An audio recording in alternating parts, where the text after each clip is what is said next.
Hello, bonjour à toutes et à tous, j'espère que vous allez bien. On se retrouve aujourd'hui pour un petit live assez particulier puisque c'est un événement qui n'arrive qu'une seule fois dans l'année, c'est la preview du Grand Prix de Macao, événement mythique s'il en est des formules de promotion, qui pour la première fois sera la Coupe du Monde de formule régionale avec notamment 3 Français engagés, donc il y a pas mal de choses à dire, pas mal de gros pilotes qui pourraient être des futures stars de la F1 peut-être un jour, on ne sait pas. En tout cas, voilà, gros plateau quand même.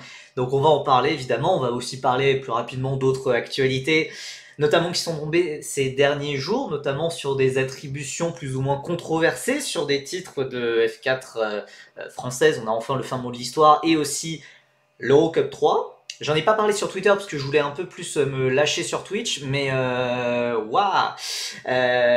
On passe le bonjour à Lewis Hamilton 09 qui est sur place à Macao, donc énorme, énorme, et il est 1h du matin pour lui, donc encore plus force à lui. Macao avec la T318, c'est un peu déprimant. Ouais, alors c'est la première année avec les formules régionales, et c'est vrai que c'est peut-être pas. Enfin, là, il y a beaucoup de critiques sur la voiture de formule régionale. C'est un paquebot, elle est lourde, c'est compliqué de dépasser, etc. Certes, je suis d'accord. J'ai très hâte, honnêtement, de la prochaine réglementation de formule régionale qui arrivera en 2026. Qui a choisi cette voiture? Bah, c'est la FIA, en fait. Après, c'est la Tatus T318, c'est la voiture dominante de tous les championnats de formule régionale. Et du coup, voilà, ils ne se sont pas foulés la FIA au moment de choisir. C'est la voiture la plus utilisée par tous les championnats globalement. Donc, ils n'ont pas pris beaucoup de risques. Mais bon, c'est vrai que ça aurait été sympa d'avoir un peu de changement. Parce que c'est vrai qu'en course, je ne sais pas si on aura les courses les plus dingues, même si Macao, c'est quand même les murs, c'est quand même peut-être de la pluie. Il pourrait y avoir beaucoup de choses qui pourraient entrer en compte. Et je pense qu'on ne s'ennuiera pas. Vous connaissez la chaîne, on a bien évidemment préparé un diaporama. Évidemment, le focus est sur la preview du Grand Prix de Macao. On va revenir sur l'attribution finale du titre de F4 France et sur les polémiques d'Eurocup 3 plutôt en fin de live. Il a plu aujourd'hui, oui, il a plu aujourd'hui à Macao, il est censé pleuvoir demain, alors que demain il y a la première séance de qualification de Macao. On y reviendra un petit peu aussi sur le format de Macao qui change un peu comparé à ce qu'on connaît en Europe. Il y a 2 séances de qualification pour une course qualificative pour un Grand Prix. Avant ça, j'en profite. Tu vas revenir sur les news de F2? Pas spécialement. Tu veux dire sur les annonces de pilotes? Les annonces de pilotes qu'il y a eu, genre. Il y a eu quoi? Beganovic chez Dams en. Non, bah, enfin. J'avais pas prévu spécialement d'en parler, puisque pas grand chose à en dire. Pour Began, bah, on peut en parler là si tu veux, mais genre Beganovic chez Dams pour les 2 dernières manches. En fait, on va avoir un gigantesque turnover quand même des pilotes sur les 2 dernières manches de F2, euh, qui est assez bizarre. On va avoir Verschoor qui va retrouver MP Motorsport. On va avoir Max Esterson chez Trident. Je sais pas. En tout cas, ça va pas changer grand chose fondamentalement à l'issue vraiment du championnat. Verschoor, oui, voilà, on connaît. Hein, il est dans le championnat depuis 2021. Rendez-vous compte, il a commencé la F2 en même temps que Théo Pourchaire, en même temps, encore plus choquant, que Oscar Piastri. Voilà, au bout d'un moment, Richard Verschoor, on en a un peu marre. Et oui, Verschoor qui a d'ailleurs signé pour 2025 et qui, normalement, s'il fait toute la saison, devrait battre le record de Ralf Boschung en départ de Formule 2. Et ça, c'est un exploit, un petit exploit quand même. Aucun intérêt. Aucun intérêt, honnêtement, à part juste avoir ce record, ça ne sert vraiment à rien. J'avais entendu qu'Anthony allait abandonner la F2. Ouais, non, non, non. C'est quelque chose qui aurait pu s'entendre, ta rumeur sur Antonelli, c'est quelque chose qui aurait pu s'entendre si.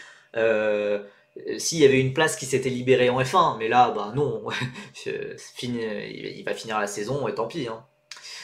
Il devrait aller en endurance vers Shore, oui, je comprends pas en fait quel est l'intérêt pour tous ces pilotes de faire autant de saisons dans un championnat qui, de toute façon, donne des voitures quand même assez peu fiables. Alors, j'ai vu passer un tweet, je sais pas à quel point c'est fiable, mais ça vient d'une source, ça vient d'un tweetos qui est assez fiable, normalement, un tweetos espagnol, ou hispanophone en tout cas, qui disait que Honda était en train de tester un moteur qui pourrait remplacer le moteur Megachrome dans la F2.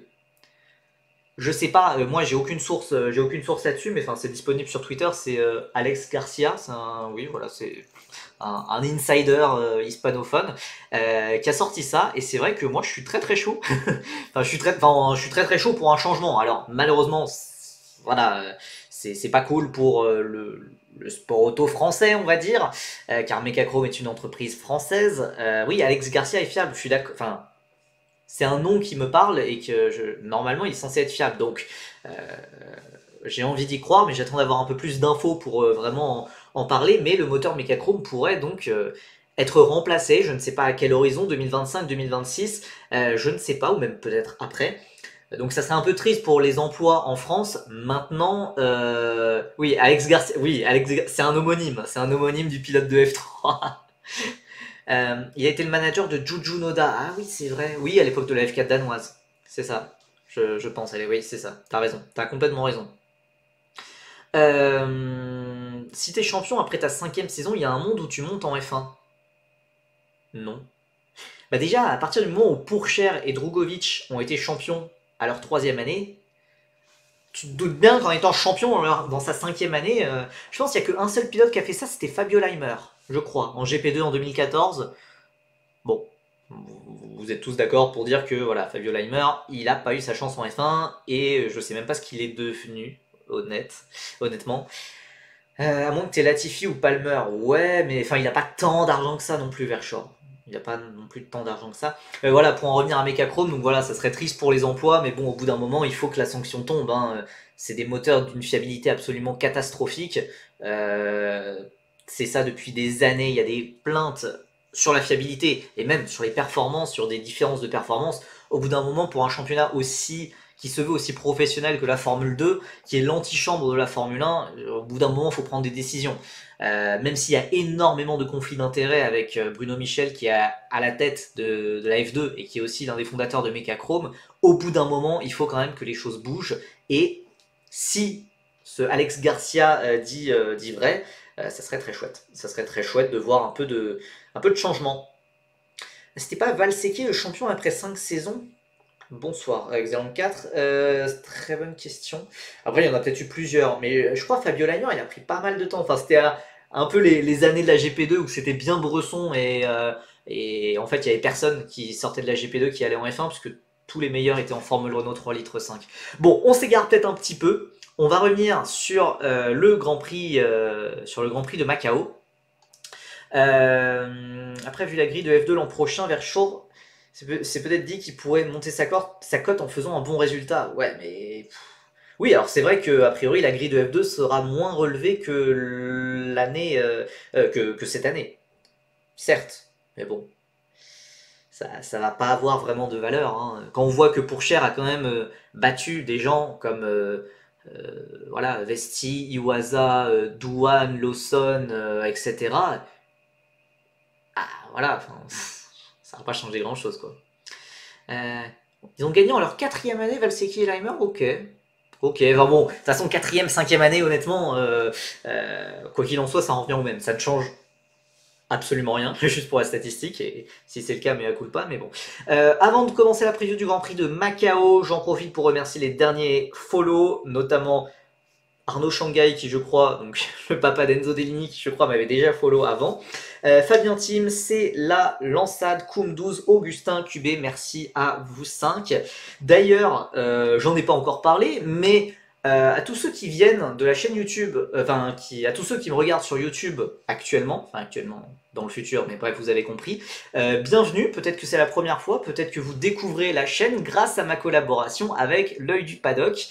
Car j'ai été invité, je ne sais pas si vous avez suivi ça, mais j'ai été invité pour donner mon avis sur sa dernière vidéo où on parle de l'arrivée de toute la jeune génération F1 avec un 5e, un quart de la grille qui va être renouvelée.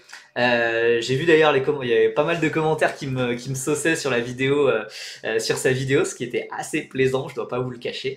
Et donc voilà, c'était quelque chose de très sympa à faire. En attendant, on va pas parler de F1 ou de F2. J'ai pas eu d'autres nouvelles infos croustillantes si vous vous posez la question. J'ai pas eu d'autres infos ultra croustillantes sur notamment Colapinto chez Alpine ou ce genre de choses. Moi, j'ai été le premier à sortir l'info. Après, vous en faites ce que vous voulez.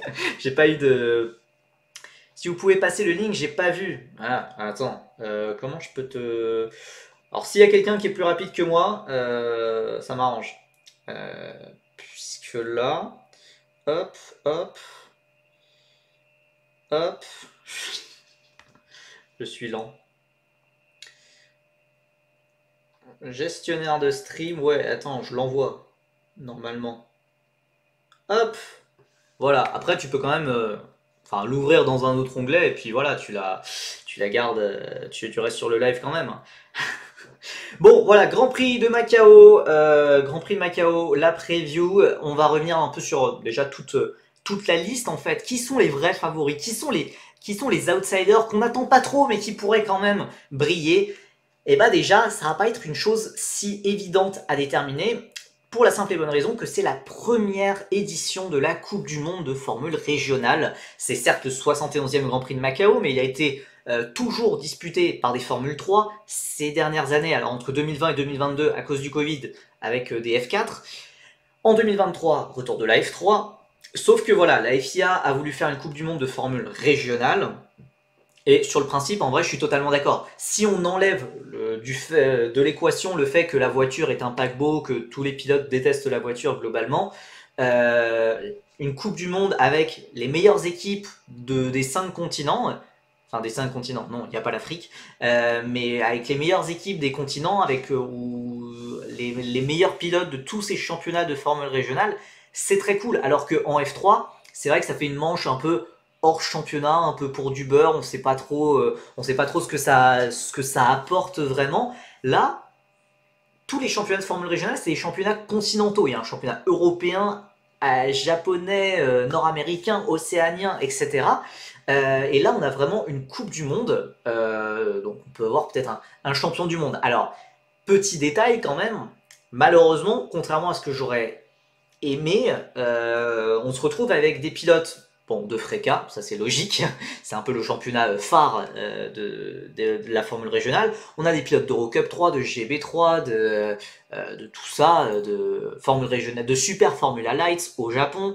On a beaucoup de pilotes de ces championnats-là, mais par contre, on a aussi des pilotes qui viennent de la F3, voire même qui ont déjà roulé en F2. C'est notamment le cas du numéro 1, Oliver Goethe, qui roule déjà en F2. On a aussi Dino Beganovic qui a déjà été annoncé en F2, qui n'a pas encore roulé, mais qui a déjà été annoncé en F2. Et ça, c'est un peu dommage, puisque bah, ce que j'aimais bien avec le principe de la Coupe du Monde, de Formule régionale, Formule 3, voilà, c'est que c'était tous les pilotes d'une même génération, venant des quatre coins du monde, qui venaient se battre pour avoir ce titre de vainqueur de la Coupe du Monde, ou de vainqueur du Grand Prix de Macao. Là, il y a quand même des différences d'âge qui me gênent un peu. Goethe, Beganovic, c'est des 2004. À côté, on a Deligny, Slater, Aldairi qui sont des 2008. Ça fait un écart d'âge quand même assez important. Et puis surtout, voilà, on se retrouve avec des pilotes qui vont découvrir la Formule régionale. Il n'y en a pas beaucoup, mais il y a des pilotes qui vont découvrir la Formule régionale, qui vont essayer d'utiliser ce week-end de Macao pour se préparer pour 2025. 2004, c'est les vieux. Ouais, ouais, oh ouais, t'inquiète, t'inquiète. Moi, je suis un croulant, hein. Je suis un croulant. Je me suis fait à l'idée. Moi, voilà, il y a pas de déni. Moi, je me suis fait à l'idée. Aldairi, c'est un 07. Bah alors, c'est ça. Bah alors, t'es sûr de ça? Je suis vraiment pas sûr de ça, perso. Non, 16 ans, hein. 8 avril 2008, moi j'ai. Ouais, ouais, 2008. 2008, mais avril, du coup, il a déjà 2 saisons de F4 dans les pattes, malgré le fait que ce soit en 2008. Dommage que Caranta soit absent, il aurait été dans les plus jeunes. Ouais, ouais, il aurait été dans les plus jeunes. Ogawa, c'est un 99, oui, bien vu, il a 25 ans. Oui, il y a des pilotes. Alors j'avoue que j'ai parlé des candidats à la victoire en parlant de Beganovic ou de pilotes comme ça. Mais Lewis Hamilton, c'est comme Enzo Deligny, c'est un 2008, il a 16 ans, et pourtant il est déjà en FRECA, il a déjà fait une année de F4 complète et une année de FRECA complète. C'est juste que voilà, il est né en début d'année, quoi. Euh, Ouais, donc Ogawa c'est un 99, il nous vient du Japon, il y a aussi des pilotes nés en 2001, des choses comme ça. Donc bon, euh, voilà, ça commence un peu, ça fait un peu. On aurait pu avoir Dragon et ses 50 balais. En vrai, un petit peu déçu quand même qu'on n'ait pas les pilotes amateurs dont raffolent les championnats japonais.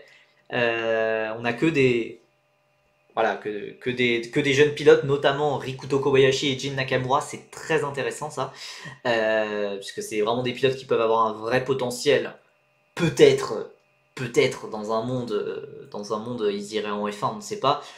Ogawa Rintaro Sato, fils de Takuma Sato, on va rester plus tranquille. C'est qui ce Dragon? Dragon, c'est un pilote, alors je sais pas quel âge il a, mais quinquagénaire ou peut-être maintenant sexagénaire, et qui roule en tant que gentleman driver dans les championnats de F4 japonaise, de Formule régionale japonaise, de Super Formula Lights. Voilà, qui se fait kiffer. Et en fait, il y a cette culture dans les pas mal de championnats japonais où il y a beaucoup de pilotes amateurs. Et Dragon, c'est l'un des meilleurs pilotes amateurs, gentleman driver, et qui roule dans les F4. Et bon, évidemment, ils sont très loin des meilleurs jeunes pilotes de F4, mais c'est chouette. En vrai, la F4 japonaise, j'avais regardé une fois une finale de saison, je crois en 2022. Bah, c'est très sympa à regarder. C'est très sympa à regarder. Il y a 40 voitures, c'est le bordel, et pourtant, il n'y a pas tant de safety car que ça. Euh, euh, Ouais, Bob Siska. Alors oui, il y a Bob Siska, mais il y a aussi Ken Smith.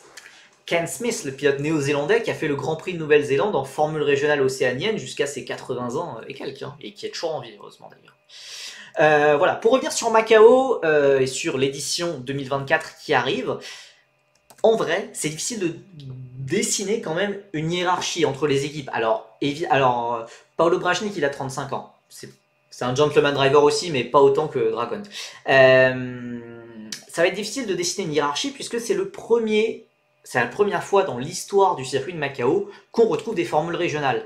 Donc on ne sait pas les performances de chacun, on ne sait pas qui aura le meilleur setup. Alors certes, il y a pas mal des équipes, pas toutes je pense, mais il y a pas mal des équipes qui avaient déjà le tracé de Macao sur simulateur et qui ont peut-être aussi quelques datas venant de la F3 ou de la F4 chinoise. Ok, pourquoi pas, ça peut un petit peu aider, mais c'est quand même une nouvelle voiture, un nouveau moteur, des nouveaux pneus. Bah oui, les pneus sont différents aussi. Donc voilà, c'est pas évident de dessiner une hiérarchie. Évidemment, on peut se douter quand même qu'il y a des équipes qui répondront et qui seront toujours devant, style au hasard, Prema. Je vais surprendre personne en disant ça. D'ailleurs, si vous voulez vous intéresser à la F4 japonaise, il y a l'animé Overtake qui est quali et qui explique bien. J'avais vu les bandes annonces, ça avait l'air très sympa, mais j'avoue que moi je suis pas très animé. Mais un jour peut-être je me taperai une déterre.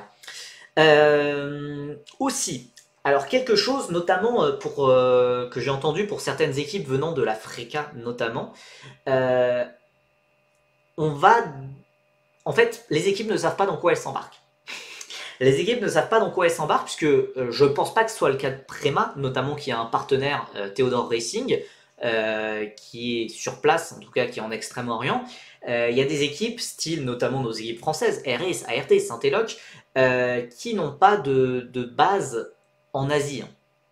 Qui n'ont pas de base en Asie, et qui, pour des questions logistiques, apporter toutes les voitures de FRECA ou même de Formule Régionale Moyen-Orient à l'autre bout de la planète, c'est pas évident à faire, surtout quand la dernière manche de FRECA était il y a 2 semaines et demie. C'est pas évident à faire, et on sait pas non plus la qualité du transport, donc il y a beaucoup d'équipes qui louent à des équipes locales asiatiques qui ont déjà les voitures sur place, mais bah tu sais pas dans quoi tu t'embarques. Donc on peut se retrouver avec des moteurs un peu complètement éclatés. Alors évidemment, il y a quand même des deals comme Prema. Ah, du coup, Prema aussi, ils ont Ah bah ok. Si Prema aussi a ce genre de a eu ce genre de deal, ça me rassure parce que honnêtement, j'avais un peu peur. J'avais un peu peur que Prema explose tout le monde. Oui, avec Theodore Racing. Eh, vous avez vu, je dis pas que des conneries, hein. Donc, peut-être que les équipes asiatiques peuvent avoir un petit avantage car c'est un matériel que ces équipes connaissent, contrairement à Saint-Eloc, R-Ace, ART, MP, PHM, je sais pas trop, alors puisque c'est PHM d'ailleurs qui est engagé, pas X, donc PHM c'est la partie allemande qui est engagée, donc voilà, je sais pas trop, et voilà, j'ai pas des infos chez toutes les équipes non plus, je sais pas comment ça s'est passé pour Evans Grand Prix qui vient d'Australie, je sais pas comment ça s'est passé par exemple, mais pour en tout cas la très grande majorité des équipes européennes, voilà, on sait pas trop dans quoi on s'embarque. Après, Prema, quand même, ils ont une relation de longue date avec Theodore Racing, qui a d'ailleurs, pour la petite anecdote, a déjà été engagé en F1. Si je ne dis pas de bêtises, d'ailleurs, c'est la première équipe de Patrick Tambay. Voilà. Petite anecdote, voilà, vous en faites ce que vous voulez. Pourquoi X n'est pas associé à PHM? Alors, je ne sais pas exactement qu'est-ce qui s'est passé, mais X et PHM, c'est parti en vrille, et les deux équipes, les deux entités se sont séparées. On va voir ce qui se passe à la reprise de la F2 à la fin du mois. Mais a priori, de ce qu'on comprend, c'est que X devrait reprendre la partie F2, F3 et PHM devrait reprendre la partie Formule régionale, donc Macao, et Formule 4. Voilà, je n'ai pas tous les tenants et les aboutissants, mais a priori, ça tirait dans deux directions opposées et voilà, c'est parti en vrille. Les pilotes qui ont déjà roulé à Macao, que ce soit en F4 ou en F3, ont un gros avantage par rapport aux autres. Tu penses, pour moi, pas gros avantage, mais il y a quand même il y a des séances d'essais libres, etc. Mais c'est forcément un avantage. Surtout, je pense voilà, aux 5 pilotes qui ont déjà fait la course de F3, voilà, qui savent exactement comment le format du week-end se passe, etc., qui ont déjà eu la pression de faire un Grand Prix de Macao. Moi, au-delà de avoir roulé à Macao, moi je pense qu'il y a aussi l'avantage d'avoir fait une course urbaine. Puisque ça paraît peut-être bizarre, parce que quand on regarde les Grands Prix de F1, bah, il y a des courses urbaines tous les mois, Singapour, Jeddah, Monaco, etc.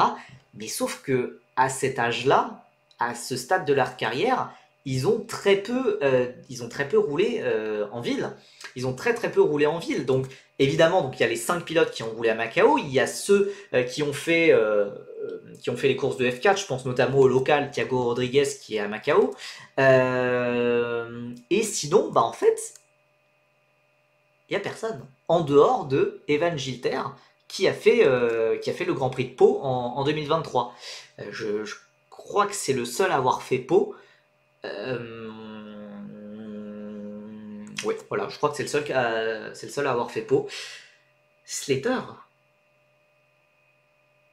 Attends, Slater. Tu veux dire, attends, je me souviens même plus. Il a fait la course de F4 je me souviens pas trop là s'il avait fait la course de F4 ou pas. Ah ouais, il avait fait deuxième. Ah, il avait été battu par Lindblad. Et Aldairi aussi. Ah bah purée. Ah, on voit que ça a été bien préparé, hein. J'ai fait le diapo ce matin. Voyons voir, il y avait qui exactement. Purée. Ah mais ça m'était sorti de la tête. Il y avait Adrien David et tout. Ah là là. Ok, en vrai c'est juste ça, hein. Donc il y avait...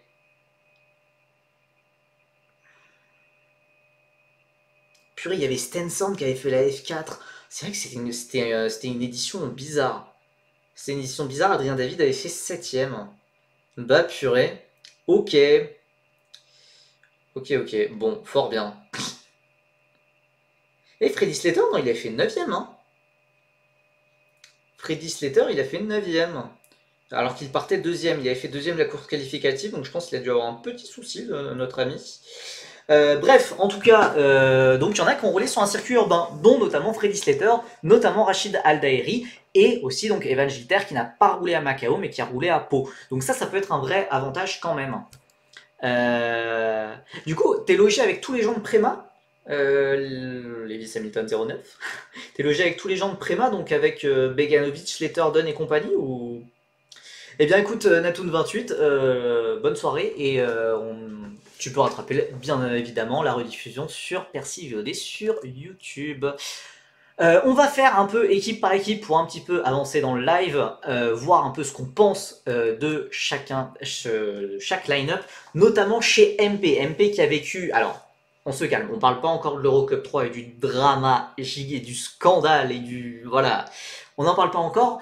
MP, équipe de Freka, qui a vécu une saison absolument cataclysmique.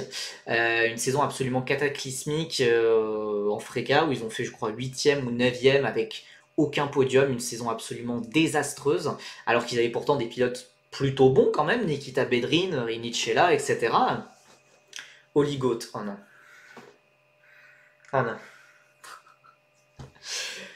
Oligote, on se rappelle d'ailleurs sa dernière performance, c'est un splendide week-end de F2 à Bakou où il a été absolument abyssal. Ce qui suivait d'ailleurs un week-end peu remarquable à Monza. Mais forcément, Oliver Goethe, c'est quand même l'un des pilotes qu'on est obligé de mettre. Alors je le mettrai pas forcément dans les favoris, puisque déjà il est chez MP, et voilà, MP avec cette voiture, ça a été très compliqué. Mais voilà, au vu de son expérience, 7ème de F3, il est déjà en F2, il a déjà fait Macao, on est obligé de le mettre dans les outsiders. Oh, en vrai, je devrais faire un truc genre avec des étoiles, genre rajouter des étoiles. Et Attends, comment je peux faire ça? Ou genre... Quelqu'un peut me copier-coller un... Non, pas tier list. Tier list, ça va être dur à organiser.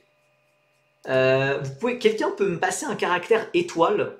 Je pense que ça doit exister. Et puis je les rajoute à côté de chaque pilote. Ou je sais pas, ou un truc comme ça. Ou sinon j'écris 4 sur 5. Hein. Étoile, ouais, ça c'est une astérisque. Non, il n'y a pas un caractère étoile. Bon, un barème. Ok. On va faire un barème, ça va peut-être être plus facile. Étoile, bah voilà. Merci. Alors, ouais. Attends, comment... oh, pourquoi je peux pas... Attends, c'est une blague. Waouh. Attends. Mais... Oh, là. Non, je l'ai vu. Oui. Et on remercie beaucoup Giggs pour sa participation. Tier list, sinon... Ouais, mais tier list, ça va me faire sortir du diapo. Et puis ensuite, il va falloir y revenir un peu tout le temps. Et merci beaucoup, Docteur Hello, pour avoir mis l'étoile. C'est très gentil à toi. Merci beaucoup. Goethe, bon, alors, on est obligé forcément de mettre pas mal d'étoiles. Je vais mettre jusqu'à 5 étoiles pour les favoris. Ouais, Goethe, mais le truc, c'est que Goethe, moi, je trouve qu'il est surcoté de fou. Vous connaissez tous mon avis dessus. Mais voilà, c'est vrai qu'au vu de son expérience, je vais mettre 3... Wow, il s'est passé quoi, là? Alors, attends. Hop. Oh, mais frère, tu vas pas me faire ça à chaque fois, quand même. Attends. Hop. Ok, 3 étoiles. 3 étoiles sur 5, moi ça me paraît legit. Hein. Ça me paraît legit. Puisque, en fait, pour moi, il y a deux trucs qui vont pas. Déjà, son talent. Son talent et MP. En fait, moi, j'ai vraiment du mal à croire que MP puisse vraiment gagner. Après la catastrophe qu'a été leur année en Freka. Hein. Mais c'est vrai que voilà, il y a de l'expérience et il y a quand même un bon niveau plancher hein, quand même. Hein. J'ai tellement de confiance en Goethe que je pense que la meilleure MP sera Colnaghi. Alors je dirais peut-être pas Colnaghi. On peut passer directement à Colnaghi, on va revenir sur Rinicella après. Colnaghi, donc pilote italien, italo-argentin de 16 ans, dont j'ai pas mal parlé sur Twitter le week-end dernier, puisqu'il a été sacré champion de F4 espagnol. Félicitations à lui. Après voilà, une splendide remontée. Alors évidemment, j'ai vu ça, alors, ça a évidemment pas mal vanné Kinoa Lazari, qui était le redoublant, qui était le leader de l'équipe, qui était... Voilà, c'était peut-être l'un des plus faibles championnats de F4 espagnol de ces dernières saisons. Et donc, Kinoa Lazari, il était, au vu de son expérience, il y avait énormément de rookies sans grande référence. On pensait vraiment que Lazari allait rouler sur ce championnat, surtout au vu de ce qu'il avait montré pendant l'hiver. Le souci, c'est que voilà, il y a un petit Mattia Colnaghi qui s'est dit moi je progresse vite, j'apprends vite. Et voilà, et il y a surtout cette interview à Feeder Series qu'a donné Kinoa Lazari, où il dit en août qu'il n'y a aucune vraie menace pour l'instant pour le titre de F4 espagnol. Et il y a Mattia Colnaghi, son coéquipier, donc quand même, il faut avoir assez confiance. Mattia Colnaghi, il a pris cet article, il l'a partagé sur le Discord de Feeder Series en disant ok, on parie. Et du coup, on se retrouve 3 mois plus tard, et Colnaghi a été sacré champion, alors que Lazari a dominé tout le championnat jusqu'au dernier jour, quoi. Pauvre Kinou, 2 championnats, 2 fois, ouais, 2 fois il se fait avoir de très peu. Très très peu. Il se fait avoir de très peu, parce que déjà en F4 Emiratis, c'était face à Slater. Face à Slater et Kin Nakamura Berta aussi. C'était une très belle bataille pour le titre d'ailleurs. Donc, Kolnagi, je suis désolé. Alors, évidemment, moi j'ai été. Alzari était MP, Kolnagi était KCL by MP. Alors ça, c'est. En soi, tu n'as pas tort. Tu n'as pas tort, mais c'est la même équipe. C'est la même équipe. C'est comme Campos, ils ont Campos et Griffin Core by Campos. C'est juste un truc pour rajouter des sponsors titres. Et c'est juste un truc pour rajouter. Parce que les équipes n'ont le droit d'engager seulement 4 voitures. Et donc, Big Brain, ils se disent on rajoute un sponsor. Et oui, il y avait l'an passé c'était encore mieux. On avait MP Motorsport et MP Motorsports. Et ça, c'était exceptionnel. Là, KCL, je sais même pas ce que c'est, KCL. Mais bref, ils étaient coéquipiers chez MP, hein, voilà. Mais Kolnagi, voilà, ça va être son premier week-end.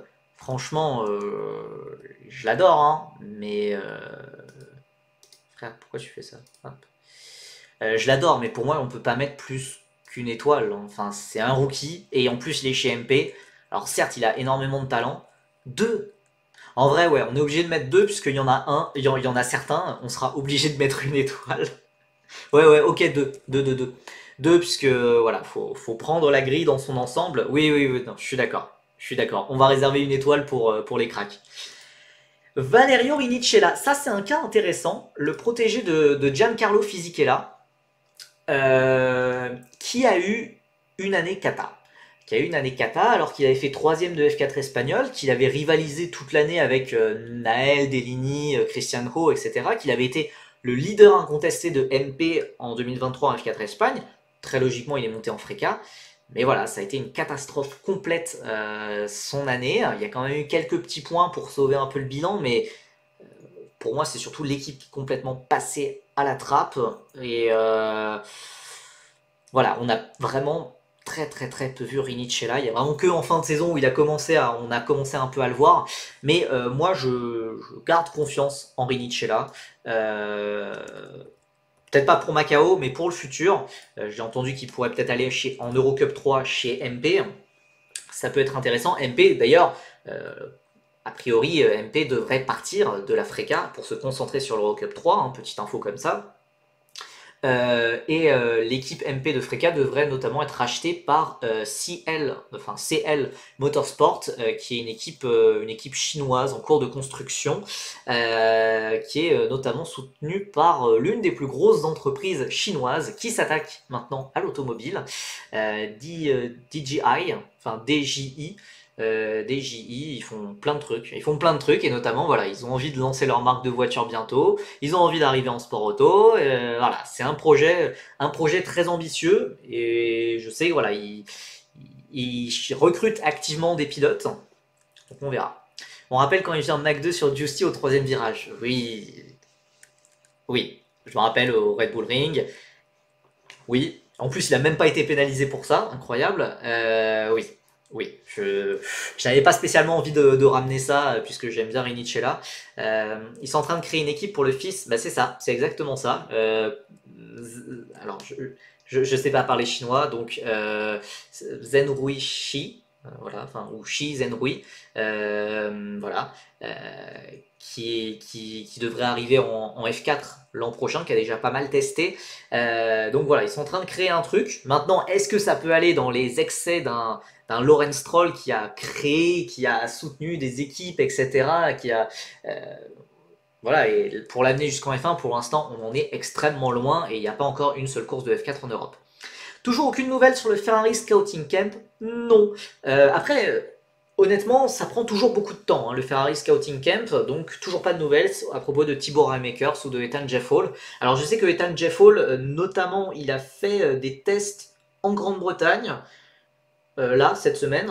Je sais pas ce que ça peut vouloir dire. Enfin, est-ce que ça peut vouloir dire qu'il a perdu et du coup il cherche d'autres trucs? Je ne sais pas. Mais ouais, Ethan Jeffhall, ouais, il a fait des tests de F4 à Silverstone. Je sais, voilà. Est-ce que ça veut dire que Ramakers a gagné? Je ne sais pas. Je ne sais pas. Faites ce que vous en voulez. Bon. Goethe 3 étoiles, Rincha 2 étoiles, Kolnagi 2 étoiles. Mais voilà, hein, on parle juste de Macao, puisque voilà, pour moi, Rinchella et Kolnagi sont bien plus talentueux que Oliver Goethe, en tout cas, ils ont beaucoup plus de potentiel. Ouais, pour Ferrari, j'espère trop que c'est Thibaut, il le mérite au vu de ce qu'il a montré en karting. Après, encore une fois, entre karting et F4, il y a des différences. Malheureusement, il y a des pilotes français qui l'ont prouvé, enfin, qui l'ont prouvé dans un certain sens, qui l'ont prouvé dans l'autre, hein, de façon négative, de façon positive. Voilà, Marcus Amand, c'était un crack en karting, ça a été beaucoup plus compliqué en monoplace, mais maintenant il y a du mieux en Porsche. Bon, Louis Iglesias, pour l'instant, c'est des débuts assez timides, alors qu'il est absolument sensationnel et époustouflant en karting. Alors que Andy Consani, par exemple, au hasard, qu'on avait moins vu en karting, il est absolument fantastique lors des tests qu'il fait en F4. Donc voilà, on ne sait pas comment ça peut se passer, on peut toujours avoir des surprises. Mais pour Tibor Raemaker, j'ai pas de retour sur ses tests en F4. On passe à Air-Ace. Et là, donc première équipe française, là il y a quand même, un line-up quand même assez sympathique. Et commencé à propagande Consani auprès de mes potes. C'était vraiment toute la chaîne. Ça va se rebaptiser Andy Consani Fun Account alors que c'est en 2010. C'est terrible. Donc, Air-Ace, 3 pilotes. Ugo Chukwu, 17 ans, qui a déjà fait le Grand Prix de Macao l'an passé. Une étoile. Allez, dosez. Alors, pour moi, c'est Air-Ace. Et en plus, voilà, Air-Ace, on sait que c'est l'une des toutes meilleures équipes en Formule régionale Moyen-Orient. Ils ont quand même bien roulé sur le championnat. Et voilà, en fait, pour les 3 pilotes, c'est 3 pilotes talentueux. Je ne sais pas si c'est 3 futurs champions du monde de F1. Là, on n'est pas là pour parler de ça. Ou en tout cas, voilà. Mais c'est quand même des pilotes qui sont tous les 3 dans des académies. C'est toujours le cas pour Enzo Dellini qui courra sous les couleurs Red Bull à Macao. Ugo Chukwu il est chez McLaren, Dellini chez Red Bull, Tapone chez Ferrari. Ils ont tous les 3 eu des résultats vraiment marquants dans leur carrière. Même Ugo Chukwu quand même, qui est champion de GB4, qui a déjà fait qui est vainqueur de course en Freca. Il a certes gagné le dernier, il a gagné le dernier week-end à Monza. Mais oui, il est pas mauvais, hein, mais bon. Je le mettrais quand même un peu plus haut. Je pense que voilà, il a peut-être plus souffert en Freca que ce qu'il aurait dû. Je pense que voilà, il méritait pas d'être 11e de Freca. Voilà. Il a été champion d'Euro 4 notamment, oui c'est vrai. On rappelle les Prema surboostés à Monza. C'est vrai que Prema avait des bons moteurs quand même, ça se voyait. Ça se voyait bien franchement. Enfin, j'en ai sûrement déjà parlé, mais il y avait vraiment des changements de caméra. Je me rappelle d'une bataille de Naël avec une ou deux Prema. Et je vois, ils sortent côte à côte de la chicane, de la première chicane. Et enfin, non, Naël ressort un peu devant, mais Camara a une légère meilleure réaccélération. Et je me dis, ok, il devrait arriver côte à côte à la prochaine chicane. Et là, je vois Camara qui s'est déjà rabattu devant. Ok. Bon, on n'a pas tous le même moteur là, d'accord. Ces piges en GB3 étaient pas dégueu, c'était mieux qu'en Freca. C'était pas dégueu, mais c'était pas exceptionnel non plus, puisqu'il était derrière Louis Sharp. Hugo a pas fait podium au Castellet. Non, il avait été disqualifié pour une sombre histoire de moteur là déjà. Il avait utilisé un moteur non réglementaire. Mais il avait fait podium en effet. Bon, pour Ugo Chukwu, voilà, c'est Air-Ace, c'est Ugo Chukwu qui a quand même certaines références. Voilà, je pense qu'on peut le mettre et en plus il a l'expérience de Macao, c'est quand même beaucoup d'arguments. On peut le mettre à 3 étoiles, même si voilà, je vais pas non plus me hyper que ça. On passe à notre premier français, Enzo Dellini, 16 ans, donc l'un des pilotes les plus jeunes, qui a déjà une saison de Freca dans les pattes, seulement malheureusement 12e, voilà, qui doit commencer son opération rédemption. Alors voilà, on est tous d'accord pour dire que la saison d'Enzo Dellini, on en attendait plus, mais je pense que en plus de ça, il y a eu quelques soucis, peut-être des soucis moteurs qui se sont greffés à tout ça, parce qu'il y avait vraiment un manque de puissance criant, ça s'est vu encore plus que jamais à Monza. Enzo Dellini, oui, qui est coaché par Adrien David d'ailleurs, et qui roule sur ces terres. Ça va être la première fois dans sa carrière en monoplace qu'il va rouler en Chine. au sens large du terme, on va dire. Deligny, pilote franco-chinois qui est né à Shanghai, on le rappelle. Voilà, je persiste à penser qu'Enzo Deligny a quand même un vrai potentiel. Et d'ailleurs, voilà, sur les essais d'après-saison, ça part bien. Ça part bien, il est le plus rapide des pilotes Air Race, c'est bien. C'est bien, il a même été le plus rapide lors de la dernière journée d'essai à je sais plus où. Je sais plus c'était sur quel circuit, je crois que c'était en Italie, mais là comme ça.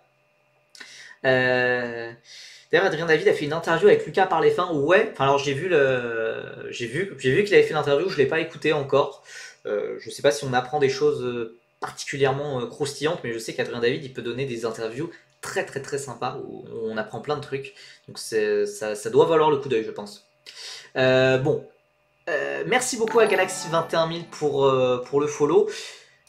Voilà, Deligny, en restant objectif, je pense qu'on peut mettre 3 étoiles et qu'on va pas non plus s'emballer que ça, car voilà, il sort d'une saison pas forcément évidente. Ouais, pas forcément évidente, mais voilà, moi je continue vraiment à croire dans le produit. Peut-être qu'il est arrivé en Freca peut-être un petit peu trop tôt, peut-être qu'il aurait dû refaire une année de F4, je ne sais pas. Je sais pas. Moi je pense qu'il a beaucoup appris sur cette année. Mais voilà, en 2025, il va falloir passer un cap et même plusieurs caps si on veut continuer la propagande. C'est aucun doute là-dessus. Et voilà, Deligny, je pense que ça peut faire quelque chose de bien. Peut faire quelque chose de bien maintenant, voilà, je ne le vois pas gagner non plus. Ça paraîtrait assez fou. Par contre, là, on a Tuka Taponen. Là, champion Formule Régionale Moyen-Orient. Et surtout, quand je dis champion, c'est genre, il a atomisé tout le monde. Troisième de Freca malgré un moteur complètement. Enfin, complètement. Non, pas complètement, vu qu'à côté, il y avait le moteur d'Enzo Deligny, et de Zachary David aussi, avec un moteur quand même loin d'être parmi les meilleurs sur la deuxième moitié de saison. Il a quand même fini troisième sur le podium du championnat. Il a vraiment fait une saison taille patron. Hein. Il a fait une saison taille patron. Voilà, pour moi, la seule petite astérisque qu'on peut mettre, c'est j'ai plus des doutes sur Harris. Genre, si c'est le Harris qu'on a vu sur la fin d'année de Freca, ça pique. Ça pique. Il y aura moins de chance, mais j'ai quand même confiance en Harris. On a vu en Asie, voilà, ça performe. Tuka Taponen en Asie, c'est le combo qui marche. C'est vraiment un monstre. Bon, c'est au Moyen-Orient lors des championnats hivernaux, mais vraiment, moi, j'y crois carrément. Et voilà, pour moi, c'est parmi les favoris, même s'il n'a pas l'expérience, de Macao. Déjà, c'est le meilleur pilote. Enfin, c'est l'un des. Oui, enfin, c'est le meilleur pilote pour moi de formule régionale qui participe au Grand Prix de Macao. Les autres gros favoris, ils viennent de F3, voire même de F2. Là, Taponen, il a fait toute sa saison en formule régionale. Il connaît cette voiture par cœur. Il connaît l'équipe par cœur. Enfin, il est vraiment dans l'univers qu'il maîtrise, qu'il connaît. Donc, voilà. Tu juges Dunn moins bon. On va y revenir sur Dunn, mais pour moi Dunn c'est pas comparable à Taponen puisque Dunn, voilà, il a déjà fait Macao, il devrait monter en F2. Il devrait monter en F2. Zachary David qui va sûrement arrêter le sport, ouais, exactement. A priori c'était son dernier week-end. C'était son dernier week-end de sport auto à Zachary David. Donc 5 étoiles pour Tuka Taponen. On passe dans une équipe un peu atypique qui va retrouver 2 pilotes expérimentés. Pinnacle Motorsport, une équipe irlando-philippine, avec le soutien de KCMG, qui est une équipe coréenne, non, hongkongaise, je crois. Bon voilà, c'est une équipe multiculturelle, on va dire, avec 2 pilotes expérimentés, Noël Léon et Marie Boya. J'ai peu de hype. J'ai vraiment, franchement, peu de hype, mais c'est quand même 2 pilotes qui sont arrivés à Macao, enfin qui ont déjà fait Macao. Noël Léon, il a fait quand même une très bonne saison de F3, 10e avec Van Amersfoort, avec une très belle deuxième moitié de saison. Pourquoi pas? Pourquoi pas? Mais voilà, est-ce que Pinnacle va jouer vraiment tout devant? Alors pour moi, ouais, voilà, Noël Léon, on est forcément obligé de mettre devant Marie Boya. Maintenant, ouais, 3 étoiles, 2 étoiles, ouais. Mais de toute façon, il n'y a aucune hype. aucune hype. Enfin, vous imaginez si l'un des deux gagne? Aucune hype. Boya, il était bon, ouais, quatrième. Ah oui, Boya, il a fait quatrième, mince. Ah, il a fait quatrième. Boya, ça devient urgent d'arrêter de faire tous les championnats. Ouais, non, c'est vrai que Boya, on le retrouve partout, hein. Il était aussi de la partie en Eurocup 3, hein. Bon, 3 étoiles. 3 étoiles les deux, hein. Franchement, ça serait pas hypant, quoi. Et puis c'est un peu le même profil, ils en sont à leur 47e année de F3. Et en plus, non, j'abuse complètement parce que Noël Léon était rookie en F3, mais on voit pas ces pilotes en F1 un jour. Enfin, voilà, à moins d'une énorme dinguerie, euh, voilà, on voit pas ces pilotes en F1 un jour. Et l'équipe Pinnacle peut être bonne. Elle l'avait montré notamment en formule régionale asiatique par l'époque avec Pierre-Louis Chauvet. Mais voilà, on a du mal à croire dans le projet, quoi. On passe à la deuxième équipe française et avec le deuxième pilote français, Saint-Eloc, qui aligne Théophile Naël, leur meilleur pilote de Freca, et Alexander Abkasava, leur meilleur pilote d'Eurocup 3, vu que Saint-Eloc est dans les deux championnats. Théophile Naël, il a fini très fort l'année, ça c'est sûr. Théophile Naël, c'est le pilote de Saint-Eloc, c'est le pilote maison. Saint-Eloc, c'est limite presque construite autour de Théophile Naël, hein. Ils sont arrivés en même temps en monoplace à la mi-2022 en F4 espagnol. Il y a eu ce titre absolument exceptionnel en F4 espagnol. Il y a eu cette première victoire en Formule régionale Moyen-Orient, il y a eu cette première victoire en Freca, il y a eu cette première pole en Freca sur le dernier week-end où j'étais présent. Voilà, Théophile Naël a quand même fini très très fort l'année. Est-ce que voilà, il voudrait pas finir sur une note, voilà, sur une note haute? Alors, j'aime bien le fait qu'on dise Théophile Naël à 4, mais ça me paraît peut-être un peu haut, puisque Saint-Eloc, contrairement à certaines autres équipes, va découvrir Macao. Va découvrir Macao, en tout cas en monoplace, puisqu'ils l'ont déjà fait en GT. 4 étoiles, ça me paraît franchement beaucoup, je sais pas. Pour moi c'est entre 3 et 4, mais voilà. Et à côté, ouais, 4 ça paraît haut, hein, je suis d'accord. Naël c'est mieux que Goethe. Alors, non mais, Naël évidemment que c'est mieux que Goethe et Léon, mais Goethe et Léon ils ont énormément d'expérience, notamment à Macao. Là, on fait pas une tier list en mode qui va arriver en F1 et qui mérite de redescendre en karting. Là, c'est pour le Grand Prix de Macao ce week-end. Donc, je sais pas. 4, 4, ça fait beaucoup. On a mis qui à 4 là déjà? On a mis personne. Non, je vais mettre 3. Je vais mettre 3 parce que voilà, Saint-Eloc pour moi reste peut-être encore un peu faible pour vraiment triompher directement d'entrée de jeu dès la première à Macao. Ça me paraît juste. À côté, on a Alexander Abkasava, oui, qui était le meilleur des autres en Eurocup 3, meilleur hors MP et Campos. J'ai pas trop compris sa saison. Il y a eu un pic en milieu d'année, puis c'était très irrégulier. Et la fin était un peu complètement abyssale. Et puis surtout, ça reste l'Eurocup 3. Et l'Eurocup 3, cette année, c'était cata. On y reviendra, vous en faites pas. Et 2 étoiles, puisque... Enfin, 2 étoiles, ouais. 2 étoiles, faut le dire vite, hein. Non, je suis désolé, hein, 1 étoile. En fait, il n'y a pas... Enfin, si Saint-Eloc arrive à jouer devant, je vois vraiment pas comment... Enfin, comment Naël pourrait être derrière Abkazakh. Il était correct au Moyen-Orient, ouais. Ouais, bon. Franchement, pas du tout... Ouais, allez. Je peux la faire à 2, soyons fous, soyons gentils. Et on verra s'il nous donne raison ou pas. On passe à ART, 3e et dernière équipe française, avec le 3e et dernier pilote français. Avec quand même aussi un très bon line-up. James Wharton, Evan Gilter, Canatoli. James Wharton, c'est très intéressant puisque c'est un pilote qui a été viré de Ferrari en fin d'année dernière. Et c'était un pilote qui devait se remobiliser. Il devait complètement se remobiliser, essayer de prouver que Ferrari avait fait une erreur. Et Ferrari a probablement fait une erreur. Deuxième de Freca, il a eu une fin de saison vraiment complètement dingue et il a été souvent plus rapide. Il a même battu Rafael Camara, le champion, sur la fin d'année. Ouais, carrément. Moi, je signe, hein. C'est vraiment très, très intéressant la progression qu'il a eue. Au vu de ce qu'il a donné en Freka, même ce qu'il avait fait en Moyen-Orient, c'était franchement pas tout mal, même si on n'avait pas du tout les mêmes attentes. Enfin, moi, j'attendais rien de James Wharton, honnêtement. Je pense qu'on peut le mettre à 5 étoiles. C'est ART. Enfin, voilà. En plus, c'est ART, qui est une équipe avec beaucoup d'expérience, etc. Voilà. On peut le mettre à 5 étoiles. Je pense. C'est pas galvaudé. Pourquoi il a été viré de Ferrari? Les performances? En fait, en F4, il avait vraiment jamais été très enthousiasmant particulièrement. Je crois qu'en 2023, il fait quatrième de F4 italienne, mais enfin, Tuka Taponen est beaucoup plus impressionnant alors qu'il est rookie et que Wharton est redoublant.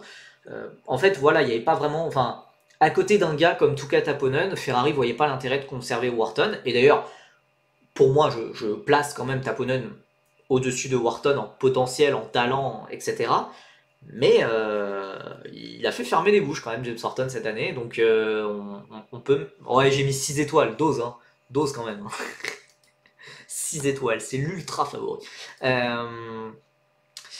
Pluie prévue à Macao demain et peut-être vendredi, un typhon, donc Evan sous la pluie, ça marche. Oh le génie. Oh le génie. Oui, alors on rappelle, on rappelle rien du tout, puisque je ne l'ai pas du tout évoqué sur le début du live, mais il devrait y avoir de la pluie jeudi et vendredi, a priori pas pour les courses. Intéressant. Intéressant, car Evan Gilter, il nous a déjà sorti des sacrés masterclass sous la pluie en Freka à de multiples reprises. Imola, le Castellet, Red Bull Ring, Monza, il a été très bon aussi. La qualif, c'est jeudi et vendredi. Il y a 2 séances de qualification et euh, on combine ces 2 qualifications et selon les meilleurs temps des pilotes, et bien voilà, ça établit la grille pour la course qualificative du samedi et ensuite la course qualificative se déroule et ensuite l'arrivée, c'est l'ordre des départs pour le Grand Prix. Je m'en suis sorti. La qualif, donc c'est ouais, jeudi et vendredi. Ouais, 10 étoiles. Hein. Il n'y a pas Stromstad ni Giusti, donc moins intéressant à la pluie. Heureusement, alors oui, il y a Canatoli qui peut aussi être bon sous la pluie. Mais c'est vrai que le paramètre pluie, ça met minimum 4 étoiles à Evan Gilter. Minimum.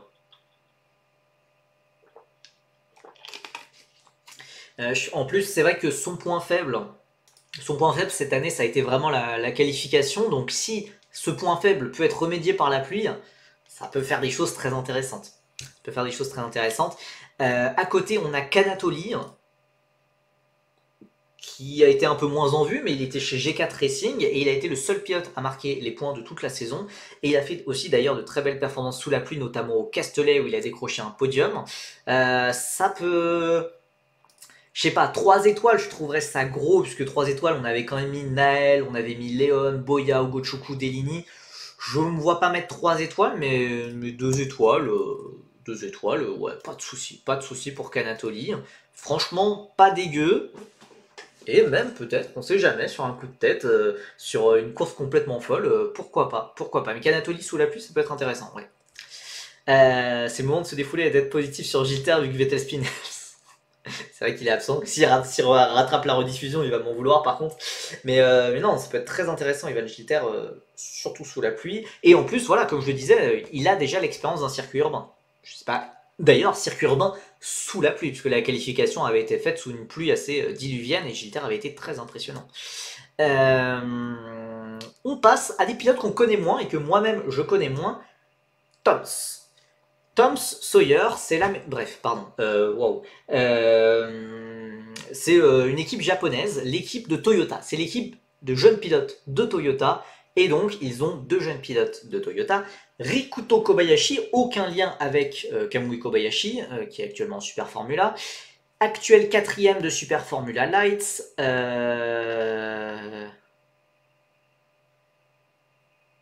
Mais qu'est-ce que quoi? Giggs, qu'est-ce que t'as fumé? J'ai eu des échos comme quoi Peugeot a des contacts avec Red Bull, Alpine et X. Waouh, je sais pas quoi faire de cette info tellement ça me paraît chez Père, mais lourd.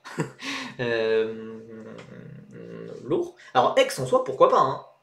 Mais D'ailleurs, je sais pas qui, hein. X, ils prendront en F3 parce qu'il y a de plus en plus de pilotes qui sont liés à X en F3, alors qu'ils n'ont pas testé pour. Je sais pas ce que ça peut donner, mais bon, je sais pas ce que t'as fumé, mais lourd, si c'est le cas. Euh, donc Kobayashi et Jin Nakamura, a priori la source c'est Enzo lui-même. Purée, ce serait dingue. Ça serait dingue. Bon, Rikuto Kobayashi, je vous avoue, je ne le connais pas. Pour être très honnête, je ne le connais pas. Je vais mettre gentiment 2 étoiles, puisque quand même pour que Toyota investisse sur lui, je me dis il y a quand même un potentiel. C'est un ancien champion de F4 japonaise, ce qui n'est pas rien. C'est certes pas du tout connu en Europe, mais c'est quand même un certain niveau de talent. Par contre, plus intéressant, et moi j'ai envie d'un peu parier, c'est Jin Nakamura, un an plus jeune, actuel 3ème du Super Formula Lights, et qui, selon les sources que j'ai, a eu des tests très intéressants en FRECA.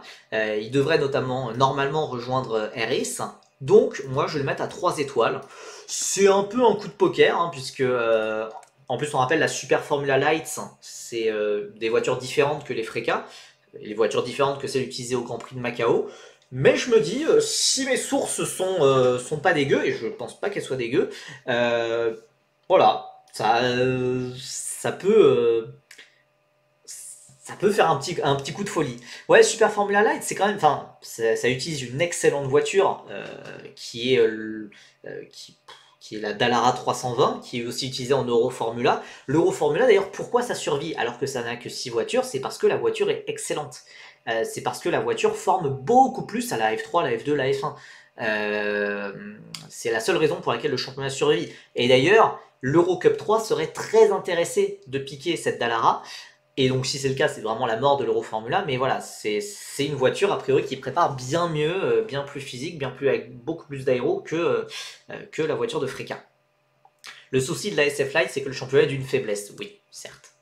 Certes. Mais donc voilà, je me dis, il y a moyen, Kobayashi, Nakamura, c'est vrai qu'on les connaît pas trop, mais voilà, Jin Nakamura, ça peut être intéressant. Euh, alors là, tout est dans ma description. Alors, il a fait 3ème de Formule régionale américaine, comme ça on pourrait se dire, ouais, lourd, c'est cool.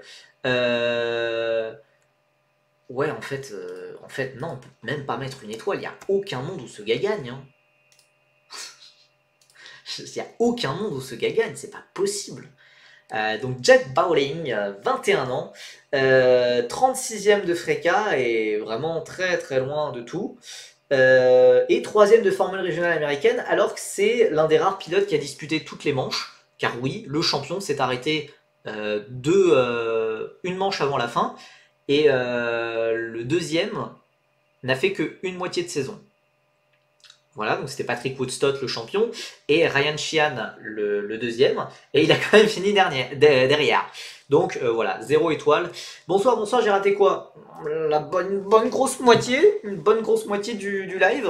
Mais on va faire, je ferai le récap avec toutes les étoiles, puisqu'on a fait des petites étoiles pour tous les favoris, pour un peu les classer, tous les pilotes du Grand Prix de Macao. On passe à PHM. Tu as enfin cité Woodstock. Et ouais, j'ai cité Woodstock et c'est même pas toi qui me l'as demandé. C'est incroyable. Chez PHM, donc PHM et pas X, on va avoir un trio assez intéressant. Voilà, je pense pas que notre futur vainqueur se trouve là-dedans, mais c'est quand même intéressant. Rachid Aldaeri, 10ème de F4 italienne, après 2 années chez Prema, on pourrait se dire c'est pas ouf, et c'est vrai, c'est pas ouf. Mais il a été très très très surprenant sur les premiers tests de Freca où il s'est battu vraiment avec Freddy Slater. Euh, donc honnêtement, ouais, enfin je vais pas, je vais aller à 2 étoiles, hein, je pense. Hein, je vais pas aller plus haut, mais surtout quand j'ai mis Deligny ou Gochuku à 3, donc je vais pas aller plus haut que 2. Mais voilà, ça peut être intéressant à noter, surtout la saison prochaine en Freca, vu qu'il rejoindra Prema en Freca aux côtés de Slater, Jack Beaton et Dorian Pain. Matteo De Palo, bon, lui, il a déjà une expérience d'une année complète en Freca. Bon, il a été vraiment battu par Naël hein, et Peugeot en interne chez Saint-Eloch, mais voilà, ça peut être pourquoi pas. Enfin, c'est un bon pilote. C'est un bon pilote. Ah, De Palo 3 étoiles.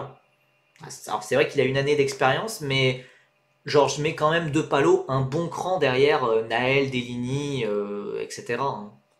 Je le garderai à 2. Je le garderai à 2. Euh... Oh, oh non. Oh là, qu'est-ce qui s'est passé? Je le garderai à 2 personnellement. D'ailleurs, Matteo De Palo qui a testé chez Trident. Voilà, je savais pas trop avec qui Trident discutait comme pilote.